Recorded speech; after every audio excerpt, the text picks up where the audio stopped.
So I just climbed up on that wing with all that oil, man. That was scary. Anyway, now I'm getting the cameras out of here.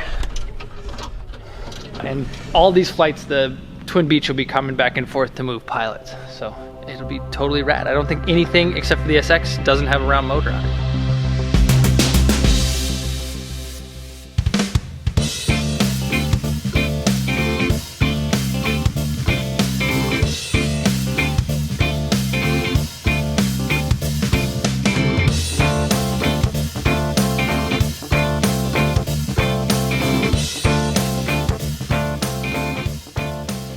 Alright, so this is Tuesday. I'm just editing the scene where I almost get killed falling off the Sea Fury. Watch for that in a minute. Somebody ready, go down.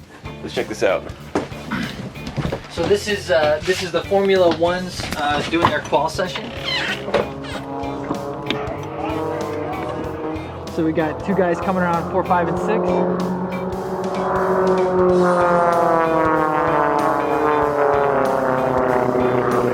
That is cool. That was Phillipson up front.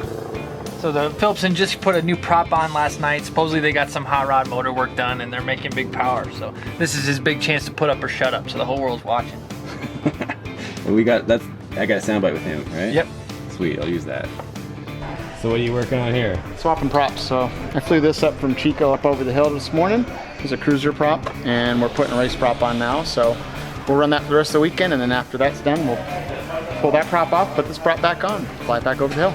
So one of the questions that I'm getting asked a lot by people is how do you even get started with this kind of thing?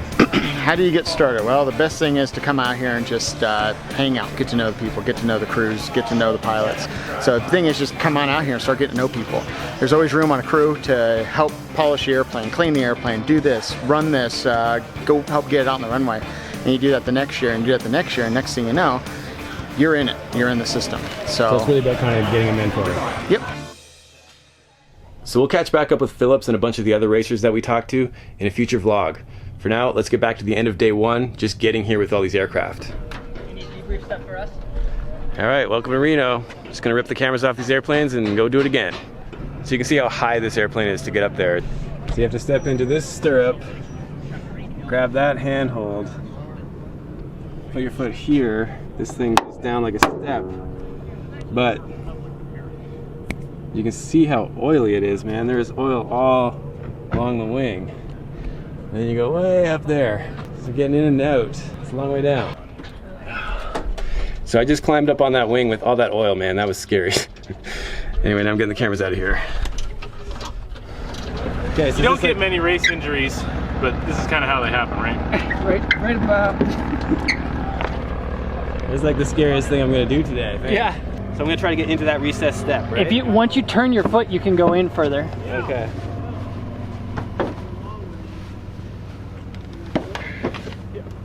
Perfect. Oh, see that? I gotta get down on my ass, right? Or you can go to the stirrup on the side of the piece right here. Oh yeah. Jesus, I'm so sure I was gonna fall. You have to have gymnastics training to be doing You do, man. Holy crap. Alright, so yeah, trying to get the cameras out of that airplane was kind of sketchy. Climbing up and down that thing with an oily wing is bonkers. So it's hard to imagine how much oil gets spat out of that thing when it's starting up, but I got this really cool shot of Dennis when he was starting for his qualification. Okay. Good flight, have fun, we'll see you in a few minutes. It spits out, I don't know how much oil, but it's a lot. They actually have a standard procedure where one of the ramp guys, what are those guys called? Crew. Crew. What are the? All right, Elliot is laughing at me. It's so perfect. But that's okay. This is how we roll here.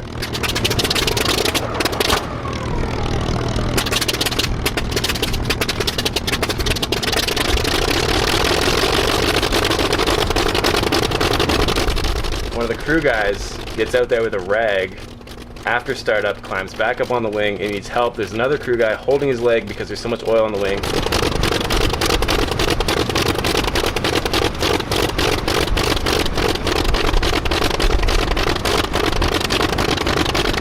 And all he worries about is wiping the canopy so that Dennis can see.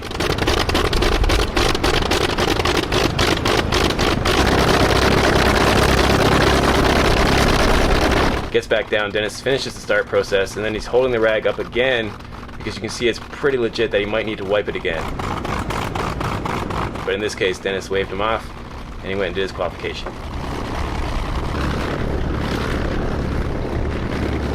Unlimited race straight ground, runway 26, taxi by Alpha, hold short, runway 32, say intentions on departure. Departure, we're going to enter the race course. It'll be a left turn after departure. Unlimited 3, roger. So we got some great footage with Dennis and the Sea Fury, intercom audio patched in as well, so it's really cool to see that happen with a really experienced racer running the course. And our new friend JP is flying a P-51 in the unlimited class, and he was cool to talk us through what it's like to fly as a rookie, figuring out this course. Pylon 8. 9. So that's coming up in a future one. For now, this is kind of me pacing around when I'm editing, trying to figure out the storytelling process, but I think for this one, I got to get back to the second flight of day 1. So that was after flying a whole bunch of Sea Furies here, which we cover in the first episode. This one is a Beech 18, a TBM, and we're chasing it in the SX to get to Reno. And then the guys went back in the Beech 18 to get all the trucks, and I got left behind to figure out the home base. So that was covered in part 1. So if you missed it, check it out. Otherwise, enjoy. Here we go. So right now, we're getting all the airplanes positioned in the pits as they more or less will be. Then we're gonna load back in to the Twin Beach, take all the pilots back to Sanders, and then we're gonna take the second flight. So the second flight's gonna be the Twin Beach again, because we gotta ferry guys back. The TBM Avenger, which will be here on display. Look at that thing, so rad. Oh, it's so awesome.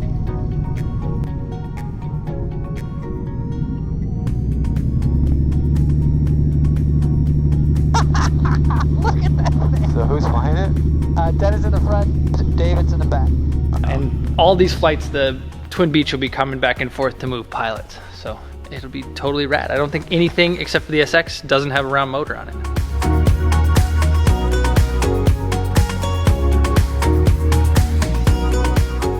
Elliot getting some of his B-roll. So why is this event so important to you? You know, the kid that is back in Michigan, Elliot growing up, Reno was this thing that was like extremely foreign. Like my old man used to tell me the only planes on the planet that mattered were ones with round engines and tail draggers. And it was like a joke because we didn't have any airplanes at the home airport that had round motors on them. So like he was like basically saying like there's this fantasy land where all the airplanes are amazing. So anyway, it was something that I knew was cool, but I never got to do it because it always happened right now, right when everybody's going back to school. So I couldn't be there, right? After coming out here to California and getting interested in flight tests, Reno was an opportunity to validate real flight tests. It's a hell of a formation. Yeah. Executive transport, torpedo bomber, all built thing. Suddenly you have this environment where guys are wailing on equipment and they need to know actual flight test data. So now a guy like me has like a reason to continue to learn flight tests and stay in Reno was something I already cared about, right? And you kind of connect these two pieces together. And so as I've grown, the racing itself has become less interesting, and it's more about like quantifying the vehicle and getting ready to race. Yes. And to be perfectly honest, like some of my best memories of flying, like as far as like just enjoying being in the airplane, is the like early morning flight test when you got a guy's got an airplane, it's got a problem, you know, the crew's been working on it all night and they need to do a test hop before the airport opens, like right at sunrise. You got the whole airport to yourself, air's crisp and cool, and so the thing makes tons of power and the cylinders don't get hot, and you get to go up there and figure out if it works. Okay, so I'm gonna end mine there for today. I am still wearing my pajamas. It's been a long edit day and I feel good about it, but wow, is it hard to do this daily vlogging thing, or almost daily vlogs.